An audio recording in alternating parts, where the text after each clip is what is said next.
내가 나를 사랑하느냐라는 제목으로 말씀을 전하겠습니다.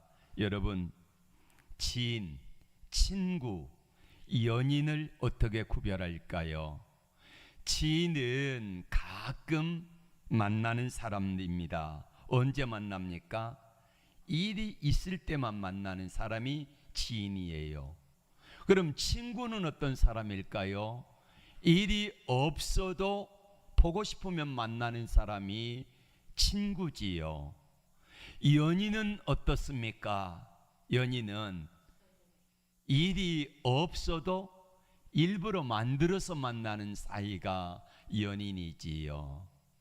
여러분, 연인 관계, 사랑하는 관계가 되어지면은요, 세상이 다 온통 밝아집니다. 행복해집니다. 마찬가지로 신앙생활도 그렇습니다. 여러분에게 우리 예수님은 지인입니까? 친구입니까? 연인입니까? 오늘 부활 후 세 번째 주일을 맞이했습니다.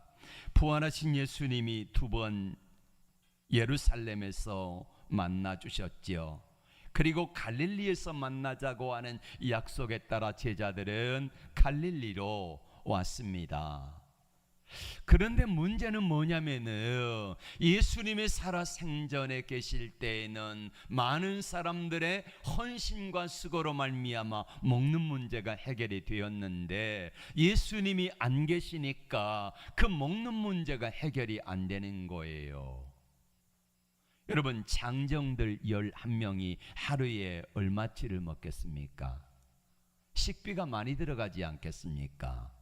무작정 앉아 있을 수 없지 않습니까? 그래서 베드로가 제자들에게 말했습니다. 우리 고기 잡으러 가자. 그랬더니 베드로를 비롯한 7명이 함께 했습니다. 밤새도록 그물을 일었지만은 한 마리도 잡지 못했는데 밖에서 누군가가 이렇게 묻습니다. 고기가 있느냐? 없습니다. 배 오른편에 그물을 던져라. 그랬을 때에 큰 물고기가 153마리를 잡고, 그때 예수님이 사랑하시는 제자 요한이 말합니다. 부활하신 예수님이다. 그래서 급하게 베드로가 겉옷을 두른 후에 옷차림을 바로 하고 수영을 해가지고 약 한 100m 정도 되는 거리를 이제 수영해서 와서 주님을 만납니다. 추운 새벽입니다. 따뜻하게 모닥불을 피워 놓으신 예수님, 그리고 그 위에 떡과 생선을 굽고 계시면서 제자들에게 말씀하십니다. 생선을, 너희가 잡은 생선을 몇 마리 더 가져와라. 그래서 함께 굽고 떡을 떼서 주시고 생선도 먹이셨습니다. 부활하신 예수님이 세 번째 나타나셨는데 그 부활하신 주님께 아무도 말을 하지 않습니다. 여러분, 우리는 예수님이 세 번째 찾아오신 예수님께서 제자들을 책망하셔야 되잖아요. 갈릴리에 가서 나를 기다리라 그랬으면은, 벌써 부활하신 주님을 두 번이나 만났으면은, 세 번째 예수님을 만날 때는 좀 기도하는 모습으로 만나면 안 됩니까? 열심히 뜨겁게 찬양하고 기도하고 예배드리다가 주님을 만나면은 얼마나 좋겠습니까마는 빈 그물을 상태로 예수님을 만나게 되니까 베드로를 비롯한 나머지 6 제자들은 주님 앞에 면목이 없어요. 그 예수님은 제자들을 책망하실 줄 알고 기다렸는데 예수님은 아무런 말씀도 하지 아니하시고 오히려 모닥불을 피워춘 제자들을 따뜻하게 하시고 배고픈 제자들에게 떡과 생선을 먹이시면서 제자들을 위로하고 계셨다는 것입니다. 제자들은 혼날 각오를 했는데 예수님은 한마디도 하지 아니하세요. 왜 그러실까요? 예수님은 사랑하시기 때문입니다. 예수님이 제자들을 사랑하시는 것처럼 저와 여러분들을 사랑하십니다. 사랑하시기 때문에 예수님이 베드로를 비롯한 제자들이 실수하고 넘어지고 좌절하고 낭망했지만은 찾아오셔서 책망하지 아니하시고, 지금은 책망할 때가 아니라 힘들고 외롭고 지친 제자들을 위로하시고 세워주시더라, 이 말입니다. 사랑하면 오래 참고 인내할 수 있지만은 사랑하지 아니하면은요, 그러면은 책망과 그리고 질책이 앞설 수 있습니다. 제자들이 3년 반 동안 예수님을 따라다니다가 예수님을 잃어버리고 말았으니까 마음속에 얼마나 낙심과 두려움이 오겠습니까? 그런 제자들에게 지금은 책망보다는 제자들을 감싸주시고 위로해주시고 일어날 용기와 힘을 주시는 것이 더 성급했기 때문에 예수님께서는 책망 대신에 사랑으로 제자들을 품어주신 줄로 믿습니다. 부활하신 예수님도 제자들을 바라볼 때에 얼마나 실망스럽겠습니까? 2번 만나주셨잖아요. 한 번은 토마가 없을 때, 다른 한 번은 토마랑 다 있을 때에 만나주시고, 이제 갈릴리에서 만나자 그래가지고 3번째 부활의 주님을 만나는 순간인데, 처음에도 말씀드렸던 것처럼 우리 예수님 만날 때에 우리가 예배드리고 찬양하고 기도하고 열심으로 주님 앞에 서는 그 모습을 보여드리자, 이렇게 만났다면 얼마나 좋겠습니까만은 3번째 만날 때에도 여전히 실망스러운 모습으로 예수님을 만나는 것입니다. 그런 예수님께서는 제자들을 책망하는 대신에 위로하고 먹이시고, 그리고 단지 3마디 하십니다. 그 대표가 베드로잖아요. 베드로에게 이렇게 묻습니다. 바요나 시모나, 내가 이 사람들보다 나를 더 사랑하느냐? 여기서 내가 사랑하느냐라는 말은 아가페 하느냐, 예전에 뜨거운 열심으로 주님을 사랑했던 하나님이 주시는 그 사랑으로 나를 사랑하느냐라고 묻습니다. 그때 베드로가 이렇게 말합니다. 내가 주님을 사랑하는 줄을 주께서 아십니다. 이 말의 사랑은 필레오, 그냥 주고받고 하는 인간적인 사랑밖에 나는 못합니다 라고 말합니다.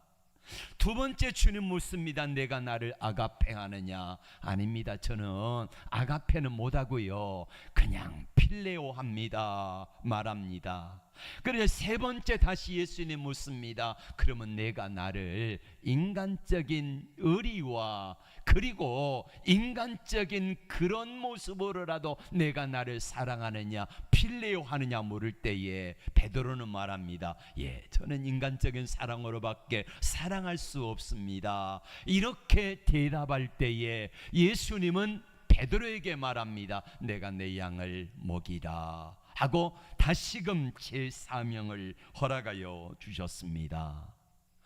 부활하신 예수님은 경제적인 문제 때문에 물고기를 잡으러 간다고 도망간 제자들을 찾아오셔서 그들이 잡지 못한 물고기를 잡게 하시고 제자들을 사랑하시면서 물으셨습니다. 내가 나를 사랑하느냐? 우리 주님은 요한복음 13장 1절에 이제 최후의 만찬석상에서 이렇게 성경은 말씀하고 있습니다. 예수님의 제자들을 사랑하시되 끝까지 사랑하시니라. 무슨 말씀이냐면요, 제자들이 예루살렘 성에 입성하신 예수님을 따라오면서 중간에 어떤 일이 있었냐면요, 누가 크냐 하는 다툼으로 서로 싸웠습니다. 예수님이 예루살렘에 올라가셔서 정권을 잡으시면은 누가 총리하고 누가 내무장관 하느냐 하는 거지요. 이것 때문에 싸운 그 실망스러운 모습 속에서도 예수님은 아무런 말씀을 하지 아니하셨습니다. 그리고 그 가운데 12제자 중에 가룟 유다가 예수님을 팔 거를 알고 계셨지요. 자, 실망스럽고 한심스러운 제자들, 그 중에 하나는 예수님을 팔아버릴 제자들. 그럼에도 불구하고 예수님께서는 그 제자들을 사랑하시되 어떻게 사랑하세요? 끝까지 사랑하시니라, 이렇게 말씀하고 있습니다. 그리고 주님께서는 베드로에게 내가 나를 사랑하느냐 3번 물으시고 내 양을 먹이라 라고 하면서 사명을 허락하여 주신 것입니다. 실패한 제자들을 설득하셨습니다. 실패하고 좌절하고 낭망한 제자들을 회복시키셨습니다. 그리고 다시금 사명을 맡겨주실 때에 이 제자들을 통하여서 예루살렘과 온 유대와 사마리아와 땅끝까지 복음이 증거되어지는 놀라운 역사가 바로 이 사람들, 실패했던 제자들, 낭망했던 제자들, 힘들다고 도망갔던 제자들, 그리고 모른다고 부인했던 베드로와 같은 제자들을 통하여 이 놀라운 역사를 이루신 것처럼 우리도 연약하고 부족하지만은 아무리 나를 돌아보아도 정말로 연약하고 부족하고 어리석은 나이지만은 그런 내가 주님을 만나기만 한다고 하면은, 다시 주님과의 관계가 회복될 수만 있다고 하면은 나를 통하여서 여러분들을 통하여서도 이런 은혜를 베풀어 주실 줄로 믿습니다. 신앙생활하면서도 3가지 단계로 구분할 수가 있습니다. 예수님을 아는 단계, 첫 번째입니다. 그리고 2번째 단계는 예수님을 믿는 단계, 그리고 3번째 단계는 예수님을 사랑하는 단계입니다. 우리는 모두 예수님을 믿는다고 하지요.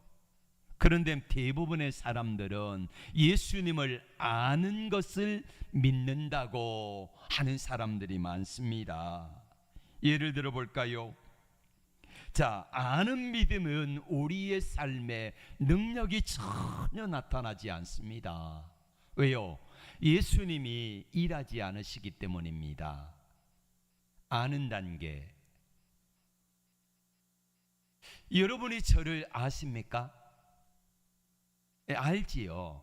근데 자, 우리가 어떤 사람을 안다는 것은 무슨 이 관계냐면은 그 사람의 성품과 그 사람하고 같이 대화도 하고 밥도 먹고 이야기도 하고 그러면서 자세하게 아는 단계가, 이게 아는 단계, 믿는 단계입니다. 근데 안다고 하는 것은 그냥 겉으로만 아는 것은 아는 게 아니라는 말이에요. 흔히들 우리는 이순신 장군 안다 그러지요. 여러분 들어서 알고 있잖아요. 여러분 보았습니까? 그분을 못 보았지요. 그냥 영화에서나 보고 아는 것입니다.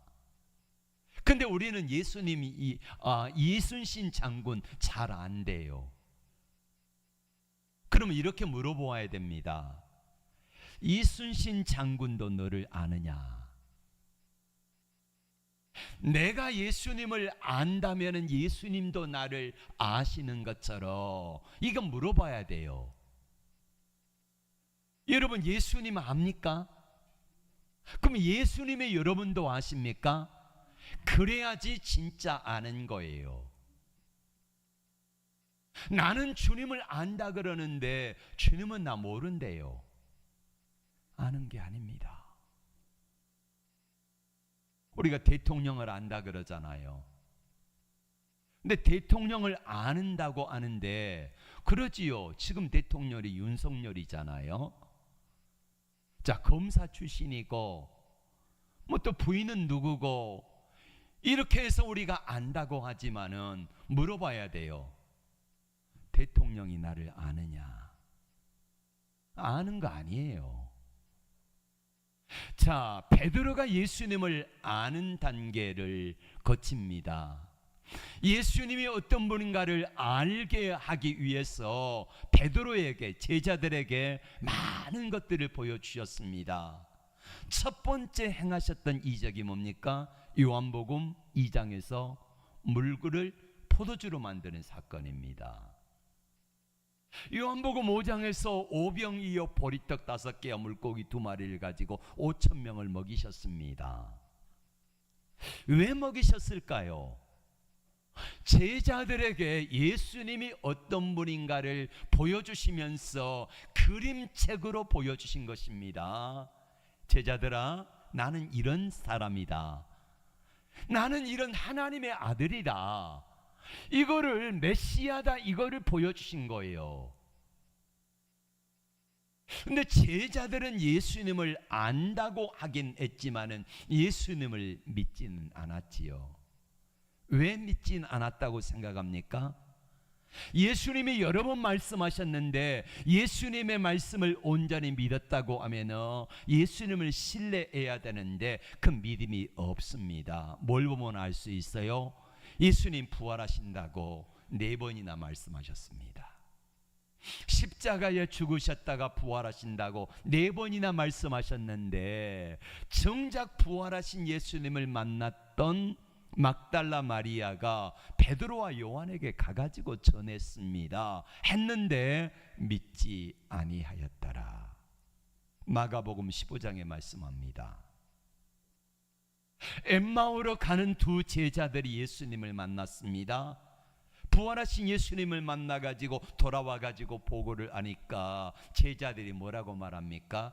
역시 믿지 아니하였더라. 안 믿었습니다. 믿는 단계까지 나가야 되는데 안다고 하는데 나는 주님을 안다 그런데 주님은 나를 몰라요. 아는 거 아닙니다. 그럼 그 다음에가 바로 믿는 단계인데 베드로가 어느 날 이제 예수님과 함께 오병이어 기적을 행하시고 베세다 들녘에서 이때 베드로와 제자들이 너무 피곤하니까 예수님께서 배를 타고 건너편으로 먼저 보내셨습니다. 그리고 예수님은 산에 올라가서 기도하고 계셨지요. 그날 밤에 제자들이 밤새도록 그의 노를 저었지만은 못 간 거예요. 갈릴리 바다를 못 건너간 거예요. 밤 4경쯤 돼가지고 예수님이 물 위를 걸어오시니까 베드로를 비롯한 제자들이 놀라가지고 유령이다 했습니다.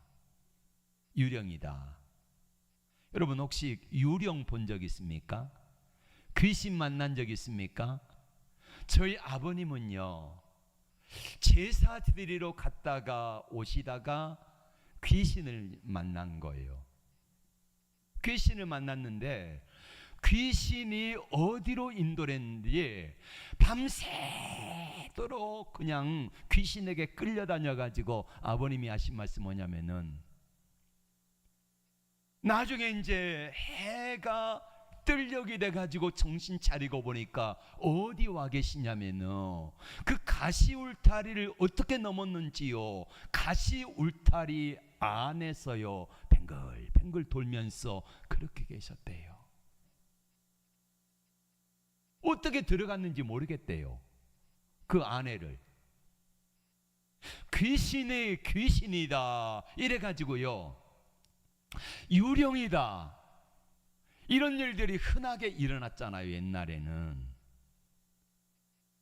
예수님 말씀하십니다. 아니다, 나다. 베드로가 뭐라고 말합니까?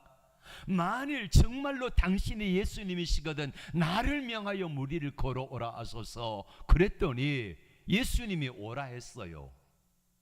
베드로가 물에 뛰어들었고 물 위를 걷다가 갑자기 예수님에 대한 의심이 들고 환경이 그 파도치는 모습을 바라보다가 물속에 들어갑니다. 이때 나를 살려주세요 했을 때 예수님의 손을 잡아주고 일으키시니까 다시 물 위를 걸어가지고 배에 오르셨습니다. 그리고 배에 오르신 예수님께서는 베드로에게 이렇게 책망하시지 않습니까? 어찌하여 내가 믿음이 없느냐. 믿음이 작음을 책망하신 겁니다. 베드로는 여기서 예수님을 이제 아는 믿음의 단계에서 믿는 믿음의 단계로 나아갑니다. 믿음의 단계. 예수님을 어떤 상황 속에서도 믿을 수 있는 믿음의 단계로 나아가게 됩니다. 그런데 이 아는 관계에는 내 삶의 영향력이 없다 그랬죠. 그리고 그 다음에 믿음의 단계에서도 베드로가 아무리 예수님을 믿는다 그러지만은 문제는 뭐냐면은 극한 어려움이 다가올 때에 우리의 믿음도 소용이 없더라 이 말입니다. 예수님이 체포되셨습니다. 가야바와 안나스 대제사장이 예수님을 신문합니다. 채찍질합니다. 그 자리에 베드로와 요한이 함께 따라 들어갔습니다. 이때에 베드로를 알아본 한 남자가 이렇게 말합니다. 너도 그 당이라. 아니다, 나 아니다. 다른 사람이 이렇게 말합니다. 너도 그 당이다. 말소리가 그를 이를 말한다. 아니다 했습니다. 다시 또 한 사람이 이렇게 말합니다. 내가 너 봤어. 내가 너 봤다. 이렇게 하니까 이제는 맹세하고 예수님을 저주하고 모른다고 부인합니다. 그때 예수님이 만찬석상에서 하셨던 말씀이 생각납니다. 너희 가운데 한 사람이 나를 팔리라. 그때 서로 접니까 할 때에 하여간 이 사람 이들 가운데 한 사람이 나를 팔리라. 그때 베드로가 장담하지요. 예수님, 저는요 예수님을 위해서 목숨 내놓은 사람입니다. 이 사람들 중에서 다 주님을 버려도요 저는요 절대로 주님 버리지 않습니다. 이렇게 베드로가 혼장담했습니다. 그때 예수님 뭐라고 말씀합니까?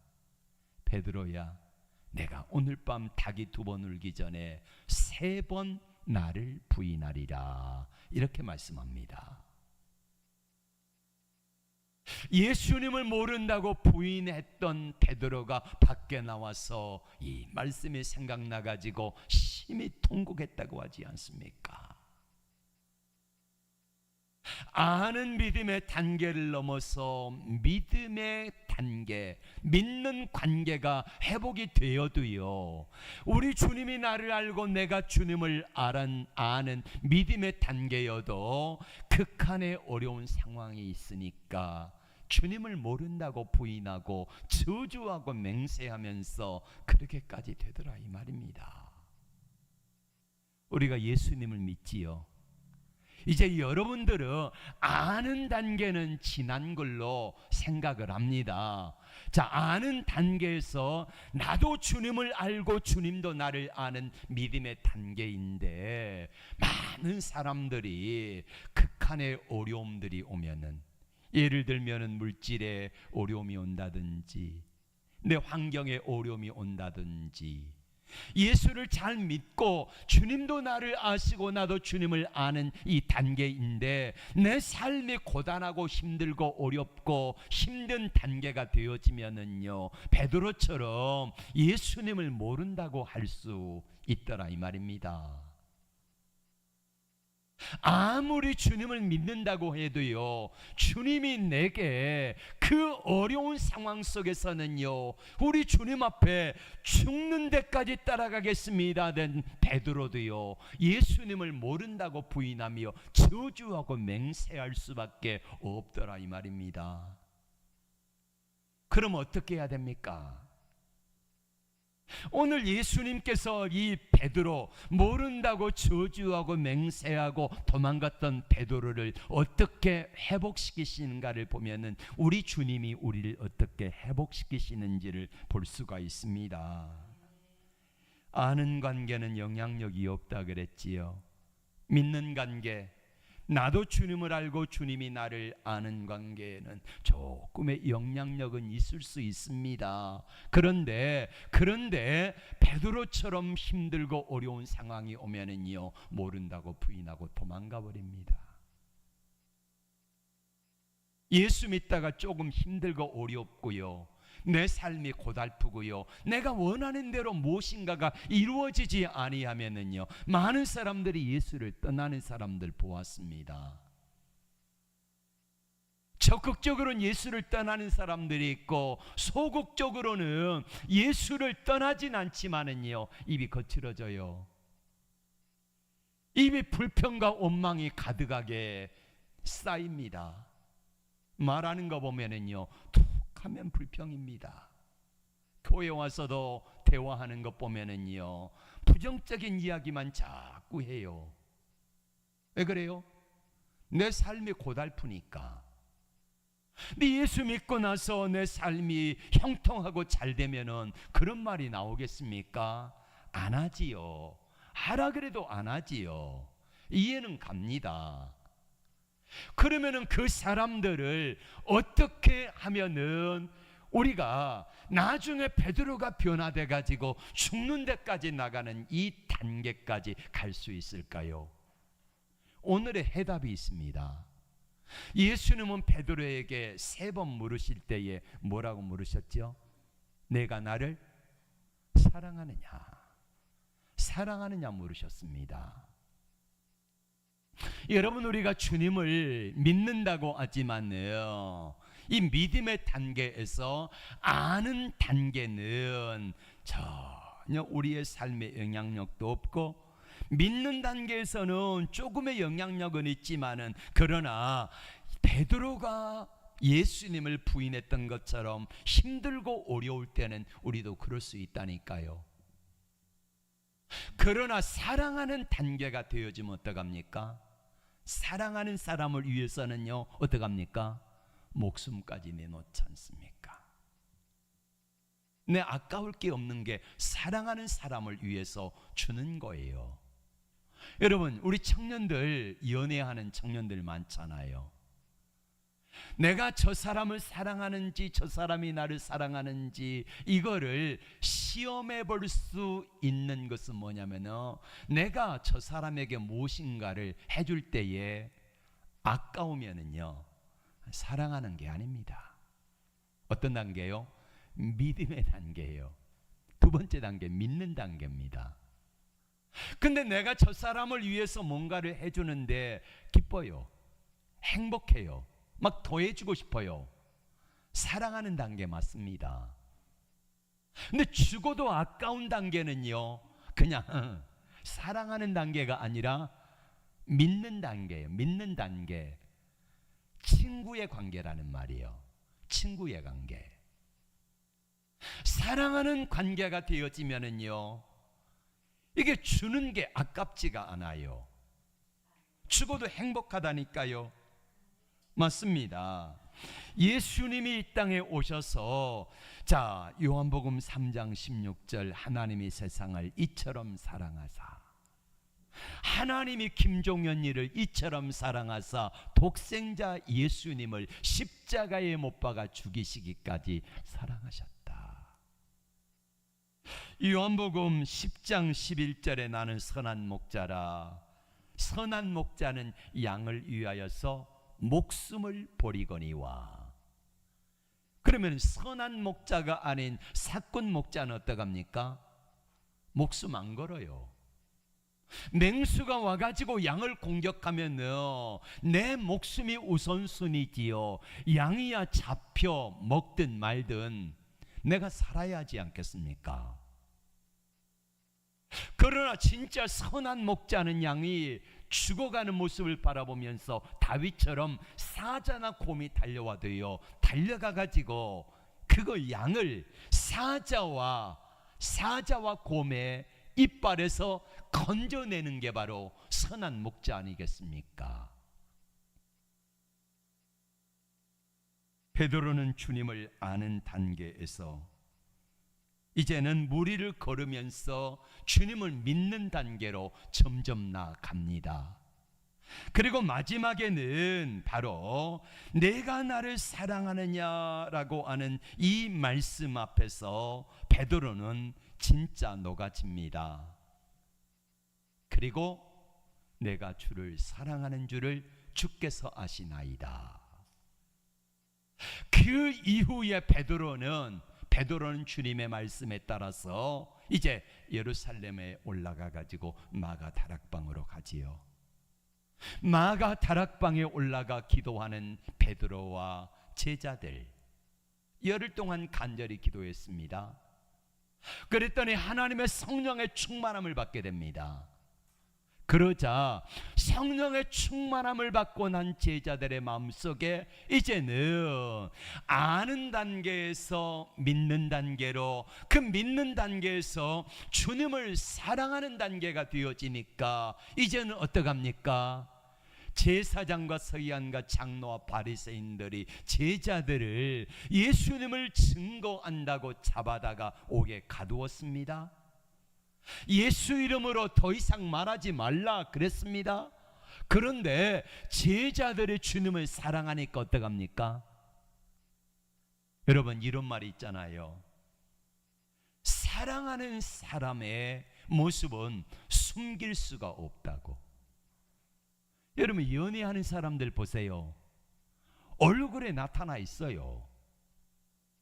그런데 사랑하는 사람의 관계는 숨길 수 없는 것처럼 제자들이 주님을 사랑하니까 아무리 외부에 핍박이 있고 삶의 곤고함이 있고 어려움이 있어도 그 단계를 뛰어넘을 수 있는 새 힘을 주님이 주시더라, 이 말입니다.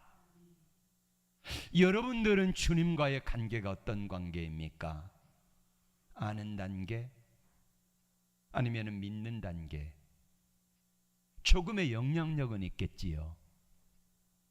그러나 그 관계 속에서는 삶이 고달프고 힘들면은요, 예수 떠난 사람 많아요. 원망 불평한 사람들 많아요. 안 됩니다. 신앙생활이 그래도 재미가 없어요. 그러나 여러분, 사랑해 보세요. 사랑으로 하는 일은요, 너무너무 행복합니다. 내가 누군가를 위해서 사랑으로 섬기니까 행복한 거예요. 행복한 거예요. 오늘 아침에 우리 아이들 데리러 가다가 극동방송을 들으니까 어느 목사님이 성도 간증이 나오더라고요. 어느 집사님 네 분인데 그분은 중소기업을 아는 분인데 정말 잘 됐어요. 늘 하나님의 은혜로 살아가면서 기쁨과 감격이 넘쳤습니다. 그런데 최근에 코로나가 오고, 그리고 지금 코로나 이후에 막 물가가 막 치솟고 금리가 오르고 그러면서 정말로 힘들고 어려운 분들이 많습니다. 요즘 식당도 가게 문을요 6시면 닫는데요. 왜냐? 손님들이 안 오니까. 정말로 힘들고 어려운 분들이 소상공인들입니다. 어찌할 줄 몰라요. 중소기업 어지간한 기업들도요 힘들고 어려워서 쩔쩔매고 있습니다. 근데 예전에 그렇게 기쁨으로 주님을 섬겼던 어느 집사님들 이 네 분의 얼굴의 모습이요, 주일날 예배당에 왔는데 봉사는 하긴 하는데 표정이 기쁨이 없어요. 행복해 보이지가 않아요. 그래서 그 집사님을 불렀답니다. 이름을 불러주면서 누구누구 집사님, 그러니까 아니 어떻게 목사님이 제 이름을 아십니까? 큰 교회니까.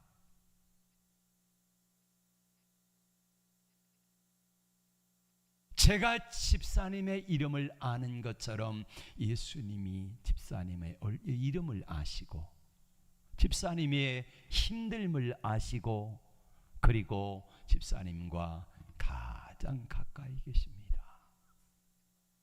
그랬더니요, 이분들이 울어요.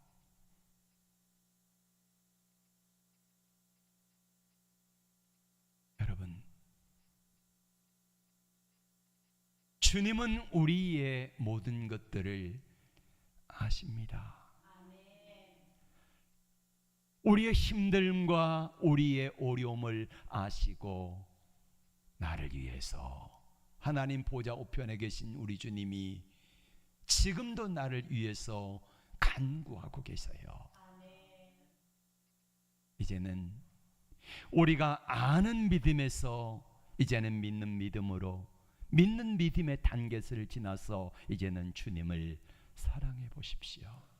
그러면은요, 주님을 사랑하면은 우리 사랑의 주님께서 내 안에 계실 때에, 내가 주님을 사랑하면은요, 사랑하는 주님은 나를 위해서 얼마든지, 내가 주님을 사랑하는 것보다 몇 배 많은 것들을 돌려주고 싶어서요, 정말로 주님은 정말로 안타까워하며 기다리신다는 거예요. 여러분, 상대방을 내가 진짜 사랑함으로 섬겨보세요. 그러면은요, 내가 사랑하는 사람을 섬길 때에 내가 인간적인 계산을 하고 그냥 마지못해서 주기는 주는데, 내가 이거 주면은 쟤는 나에게 더 많이 줘야 되는데, 더 좋은 것 받아야 되는데, 이런 마음으로 이렇게 사랑한다고 하는 것은, 이거는 아는 단계, 믿는 단계이지 사랑하는 게 아니라는 말이에요.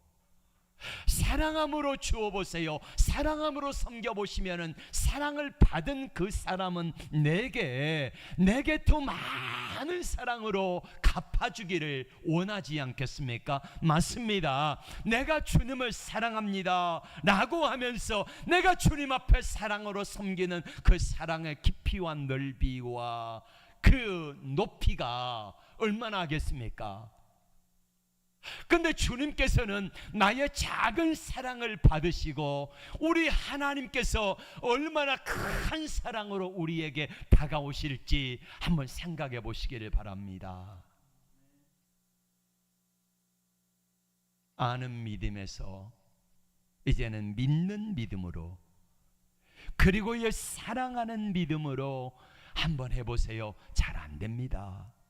잘 안 되지만은 우리 주님을 사랑하기 위해서 힘쓰고 애쓰며 하나님께 나갈 때에 사랑을 받은 주님께서는요, 우리 주님이 내가 드린 그것보다 훨씬 더 많은 거, 성경은 뭐라고 말씀합니까? 마태복음 13장에 최소한 30배, 60배, 100배예요.